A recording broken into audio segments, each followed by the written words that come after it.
मेरी घनिष्ठ मित्र वैशाली की इकलौती बेटी प्रिया का पुणे में विवाह था। वैशाली ने सब दोस्तों को इकट्ठा करने के लिए सबके फ़ोन नंबर ढूंढकर व्हाट्सएप ग्रुप बनाया था। सालों बाद सब एक दूसरे का अता पता जानकर चहक उठे थे। सब अपने ग्रस्त जीवन में खुश थे। सब कॉलेज के दिनों की सारी मस्ती को याद कर जैसे युवा बन गए थे। अब दिन भर व्हाट्सएप ग्रुप, जिसका नाम वैशाली ने हैप्पीनेस रख दिया था, मौका मिलते ही हंसी मजाक करते रहते। वैशाली का मैसेज था, अब सब प्रिया के विवाह में आने की तैयारी करो। विवाह को यूनियन समझकर मस्ती करने का सब आ जाओ। अभी इतने ही दोस्तों का पता चल पाया है, बाकी को फेसबुक पर ढूंढ ही लेंगे। मैं सबका इंतजार करूंगी। हमेशा से हंसमुख वैशाली ने सबको जोड़कर एक बड़ा काम कर दिया था। मैं मुंबई में रहती हूँ। मैं वैशाली से कई बार फ़ोन पर बातें भी कर चुकी हूँ, पर मैं अब कश्मोकश में थी और प्रिया के विवाह में जाकर सब दोस्तों से मिलने की इच्छा भी थी। मेरे पति राहुल, बेटी तान्या ने खुशी खुशी कह दिया था, जाओ एंजॉय करो, दोस्तों के साथ खूब मस्ती करके आओ। हम गए तो मस्ती में कमी आ जाएगी। मैं मुस्कुरा दी। तान्या ने कहा, मुझे वैसे भी छुट्टी नहीं मिलेगी, नई जॉब है, पर आप ज़रूर जाओ मॉम। राहुल की सेल्स क्लोजिंग थी, पर मैं अपना दुख परेशानी किसी को बता भी तो नहीं सकती थी। हैप्पीनेस ग्रुप पर निखिल का नाम भी तो था। इस नाम पर नज़र पड़ते ही मेरे तन मन में कड़वाहट भरती चली जाती थी। क्रोध का लावा सा फूट पड़ता था। मैंने राहुल और तान्या को जब हैप्पीनेस के बारे में बताया था तो तान्या ने तो कह भी दिया था, मॉम हैप्पीनेस से आप ज़रा भी हैप्पी नहीं लगती। यह ग्रुप बनने के बाद तो आप मुझे और भी ज़्यादा उदास दुखी लगती हैं। मैंने झूठी हंसी हंसकर बात को टाल दी थी, पर सच यही था। बाकी दोस्तों के कारण मैं ग्रुप छोड़ भी तो नहीं सकती थी और निखिल का अस्तित्व मेरी बर्दाश्त के बाहर था। अतीत में घटी घटनाएं मेरे तन मन के घावों को कुरेद जाती थी, जिससे मैं आज तक अपराध बोध से ग्रस्त थी। यह अपराध बोध कि मैंने राहुल जैसे प्यार करने वाले पति को धोखा दिया है। उसे कभी यह बताया ही नहीं कि विवाह से कुछ महीने पहले ही निखिल ने मेरा रेप किया था। निखिल मेरा सहपाठी, अच्छा दोस्त, बचपन का दोस्त, जिस पर मैं आँख मूंद कर यकीन करती थी। मेरा विवाह राहुल से तय हुआ तो सब दोस्तों ने मेरी सगाई में जमकर मस्ती की थी। राहुल बनारस का था। सब दोस्तों ने इलाहाबाद की सभी मशहूर जगहें राहुल को दिखाई थी। निखिल इलाहाबाद के नैनी इलाके में ही मेरे घर से कुछ ही दूरी पर रहता था। विवाह कुछ महीनों बाद तय हुआ था। निखिल की बड़ी बहन सोनल भी मेरी बहुत अच्छी दोस्त थी। मैं अपने माता पिता की इकलौती संतान थी। मुझे जब भी विवाह की कोई शॉपिंग या काम होता, सोनल मेरा साथ देती थी। सगाई के थोड़े दिनों बाद ही मैं किसी काम से सोनल से मिलने गई थी। तब मोबाइल तो होता नहीं था, तो मैं निखिल के घर गई। मैं हमेशा की तरह अंदर चली गई और जाकर ड्राइंग रूम में बैठ गई। मैंने पूछा, निखिल दीदी कहाँ हैं? तुम बैठो, थोड़ी देर में आ जाएंगी। आंटी अंकल बाहर गए हैं। ठीक है, मैं अब बाद में आती हूँ, कहकर मैं उठने लगी तो निखिल ने मुझे ज़बरदस्ती बैठा लिया था। बैठो ना, मैं हूँ ना। निखिल मेरे पास ही बैठ गया था। जब से तुम्हारी सगाई हुई है सुंदर लगने लगी हो। मैं हंस पड़ी थी। पता नहीं उस दिन क्या हुआ था।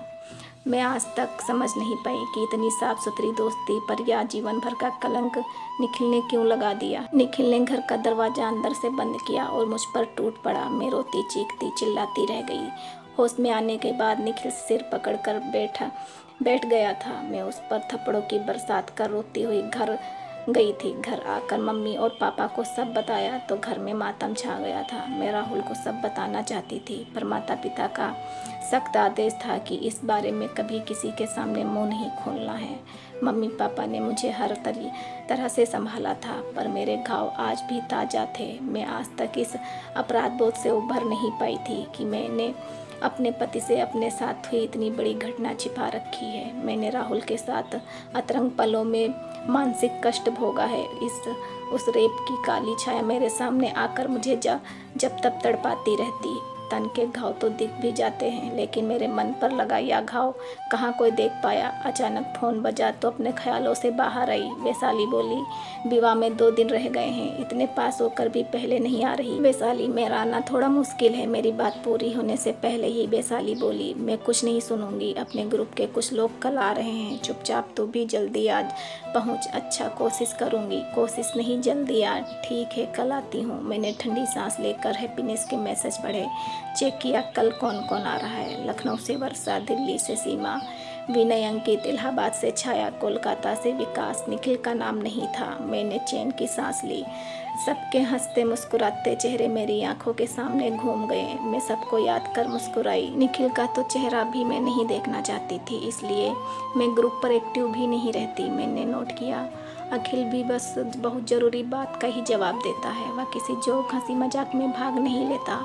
राहुल और तान्या ने मेरी तैयारियों में पूरा सहयोग दिया। मैं 2 दिनों के लिए पुणे रवाना हो गई। सब दोस्त आ चुके थे, मैं ही सबसे लेट आई थी। अचानक निखिल पर नज़र पड़ गई तो मेरे अंदर क्रोध की एक तेज लहर दौड़ी चली गई। मन कसेला हो गया। एक बार नफरत भरी नज़र उस पर डालने के बाद मैंने उसकी तरफ मुंह भी नहीं किया। मुंबई से पुणे सबसे बाद में आने पर मेरी खूब खिंचाई हुई। सब दोस्त एक दूसरे के गले लग गए थे। समय ने अपना प्रभाव सब पर छोड़ा था। कॉलेज के दिनों में की गई मस्ती याद कर सब बहुत हंसी मजाक कर रहे थे। बस निखिल सबसे ज़्यादा शांत, अकेला सा अलग अलग ही था। वैशाली के पति विजय और प्रिया ने सबका भरपूर स्वागत किया था। सब दोस्तों के रहने का इंतजाम होटल में था। सब रूम शेयर कर रहे थे, निखिल को छोड़कर। सब एक ही रूम में डेरा जमा कर बैठे थे। कितनी बातें थी, कितने किस्से थे। निखिल नहीं दिखा तो विकास ने पूछा कहाँ गया है या निखिल बड़ा सीरियस रहने लगा है या। वर्षा ने कहा हाँ, काफ़ी चेंज हो गया है, बहुत चुप गंभीर है। निखिल आसपास नहीं था तो मैं सबके साथ सहज व खुश थी। डिनर से थोड़ा पहले विकास निखिल को पकड़ कर लाया। कहाँ घूम रहा था, चल बैठ सबके साथ यहाँ। निखिल फीकी सी हंसी हंसता हुआ सबके साथ आकर बैठ तो गया, पर उसकी गंभीरता देख सब उससे कई तरह के सवाल करने लगे।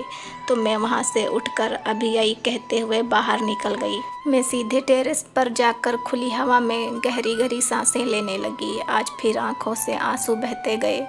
इतने में अपने पीछे कुछ आहट सुनकर मैं चौंक गई। देखा निखिल था।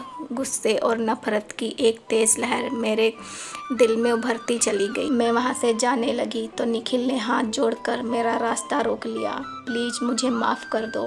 निखिल के रूंधे गले से निकली इस कांपती आवाज़ से मैं ठिठक गई। निखिल ने बहुत ही गंभीर उदास आवाज़ में कहा तुमसे माफ़ी मांगने के लिए सालों से तरस रहा हूँ। मेरा गुनाह मुझे चैन से जीने नहीं देता। हैप्पीनेस पर भी पहले अपने आने के बारे में सूचना नहीं दी कि कहीं तुम मेरे कारण यहाँ ना आओ।